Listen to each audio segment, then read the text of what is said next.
ये आन तिरंगा है, ये शान तिरंगा है, मेरी जान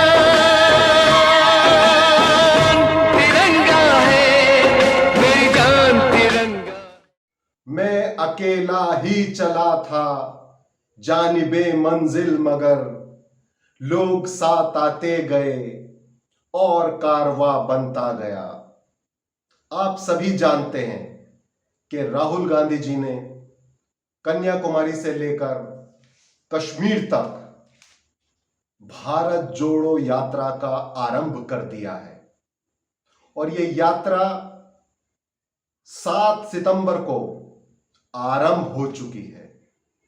मैं आपको बताना चाहूंगा कि 7 सितंबर को क्या हुआ, 8 सितंबर को क्या हुआ और 9 सितंबर को क्या हुआ। सबसे पहले मैं 7 सितंबर को बताना चाहूंगा इस यात्रा में क्या क्या हुआ। सबसे पहले 7 बजे राहुल गांधी जी श्री पेरम्बदूर गए और वो वहां पर स्वर्गीय राजीव गांधी जी की स्मारक गए। श्री पेरम्बदूर में ही स्वर्गीय राजीव गांधी जी की हत्या की गई थी और 7 बजे राहुल जी ने वहां पर एक प्रार्थना सभा में हिस्सा लिया और स्वर्गीय राजीव गांधी जी को श्रद्धांजलि अर्पित की। उसके बाद राहुल जी ने प्रण किया और बताया कि मैंने अपने स्वर्गीय पिता को विभाजनकारी और नफरत की राजनीति की वजह से खोया है।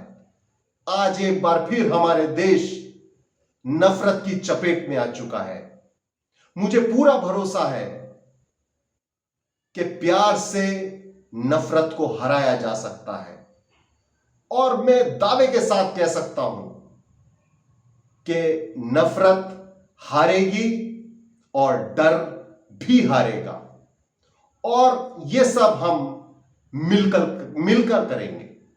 इसके बाद राहुल जी स्वामी विवेकानंद स्मारक गए, फिर वो थिरुवल्लुवर स्मारक गए, फिर वो कामराज स्मारक गए और तीनों महान हस्तियों को उन्होंने श्रद्धांजलि दी। फिर उसके बाद 4 बजे राहुल जी ने महात्मा गांधी मंडपम में एक प्रार्थना सभा में हिस्सा लिया। उसके बाद राष्ट्रीय ध्वज को राहुल जी को हैंड ओवर किया गया और इस भारत जोड़ो यात्रा का आरंभ हुआ। उसके बाद महात्मा गांधी मंडपम से बीच रोड के लिए यह यात्रा निकली और यह शाम तक कन्याकुमारी पहुंची। यह यात्रा फिर 8 सितंबर को फिर 7 बजे प्रारंभ होती है। उसके बाद यह 2:30 बजे राहुल जी यात्रा के दौरान जो सोशल एक्टिविस्ट थे उनसे इंटरेक्शन करते हैं, उनसे मिलते हैं, उनकी बात सुनते हैं, समझते हैं उनकी क्या मांगे हैं। फिर 2:30 बजे जो कन्याकुमारी के बहुत सारे छोटे स्कूल थे, बच्चों के स्कूल थे, वहां पर एक पेंटिंग कंपटीशन कराया गया। 2:30 बजे उन बच्चों को राहुल जी ने पुरस्कृत किया, उनको इनाम दिए, उन बच्चों से बातें की और जानने का प्रयास किया कि जो बच्चे हैं वो आने वाले भारत के बारे में कैसा सपना देखते हैं। उसके बाद उन्होंने दलित एक्टिविस्ट से बात की, बहुत सारे सोशल जो सिविल सोसाइटी के जो सोशल रिप्रेजेंटेटिव थे उनसे मुलाकात की और देश का हाल जाना, क्या होना चाहिए। केवल उन्होंने उन कार्यकर्ताओं का, दलित एक्टिविस्ट हो चाहे सिविल सोसाइटी के एक्टिविस्ट हो, उनको केवल सुनने का काम किया। उसके बाद फिर पद यात्रा एक बार शुरू होती है और ये यात्रा पहुंचती है स्कॉट क्रिश्चियन कॉलेज में और वहां पे 8वें दिन की 8 तारीख की यात्रा समाप्त हो जाती है। फिर स्कॉट क्रिश्चियन कॉलेज से अगले दिन यानी 9 सितंबर को शुरू होती है और ये यात्रा पहुंचती है मट्टितम पराय चर्च। फिर वो एक चर्च पहुंचती है दोपहर तक और वहां पे चर्च के एक प्रीस्ट से मुलाकात होती है। तो बीजेपी ने आरोप लगाया कि वो जो चर्च के प्रीस्ट थे वो हेट मॉन्गर हैं, यानी वो नफरत फैलाते हैं। लेकिन अगर आप किसी से बात सुनते हैं, अगर आपको लगता है वो नफरत फैलाता है, उससे बात करना चाहिए। वो क्या सोचता है, सोसाइटी के बारे में क्या सोचता है। अगर नफरत की बात है तो बीजेपी में तो ऐसे भी लोग हैं जो संसद में बैठे हैं, 9-9 साल आतंकवाद के केस में जेल की हवा खा चुके हैं। और सबसे ज्यादा नफरत फैलाने वालों को बीजेपी के नेताओं ने इनाम दिए हैं, उनको मालाएं पिनाई हैं।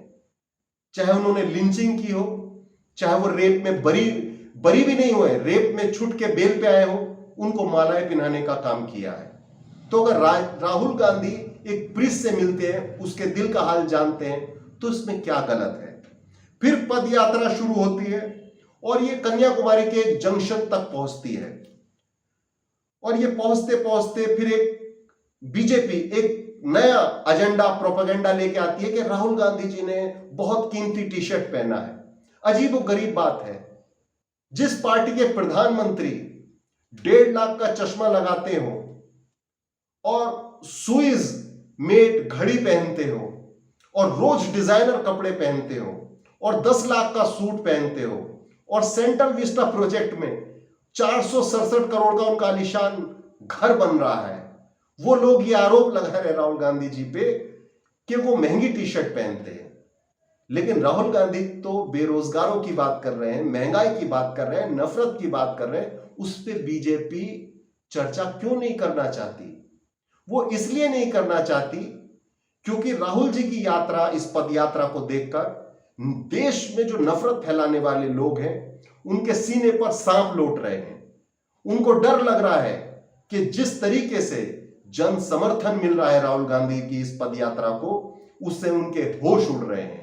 क्योंकि इसमें युवा भी हिस्सा ले रहे हैं, महिलाएं भी हिस्सा ले रही हैं, बच्चे भी हिस्सा ले रहे हैं, बुजुर्ग भी हिस्सा ले रहे हैं और कोई ऐसा वर्ग नहीं है जो इस पद यात्रा का हिस्सा बनना नहीं चाह रहा। तो धीरे धीरे बीजेपी बौखलाती जा रही है जैसे जैसे हमारी पद यात्रा आगे बढ़ती जा रही है।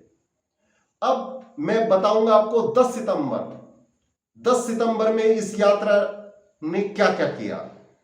10 सितंबर को सुबह में फिर ये यात्रा शुरू होती है और फिर ये पहुंचती है नेसामोनी मेमोरियल क्रिश्चियन कॉलेज। फिर वहां पर राहुल जी सफाई कर्मचारियों से बात करते हैं और महिलाओं से बात करते हैं और जो मनरेगा में काम करते हैं मजदूर, उनसे बात करते हैं। उनसे वो जानने की कोशिश करते हैं कि मनरेगा में और क्या होना चाहिए, सफाई कर्मचारी जो हमारी बहनें हैं उनके क्या अधिकार हनन हो रहे हैं, उनको और क्या बेनिफिट मिलने चाहिए।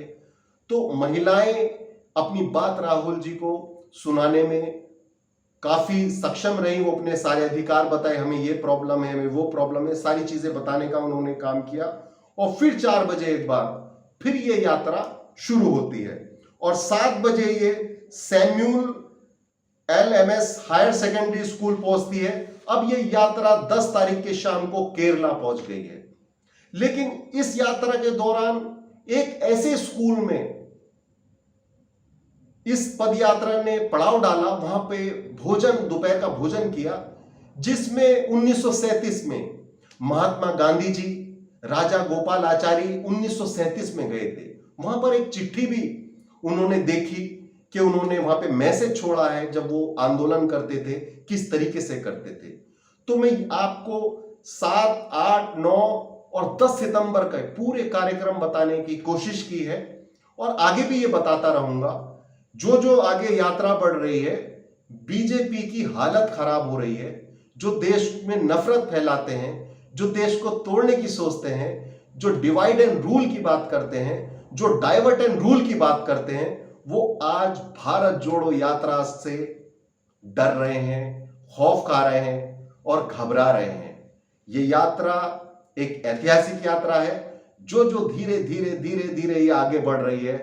लोगों का हुजूम, ज्यादा से ज्यादा लोग जुड़ते जा रहे हैं, इसलिए बीजेपी धीरे धीरे अपना आपा खोती जा रही है। ये कोई नई बात नहीं है, लेकिन हम भारत जोड़ेंगे, लोगों को जोड़ेंगे, उनके असल मुद्दे उठाएंगे और बीजेपी को हराएंगे। जय हिंद।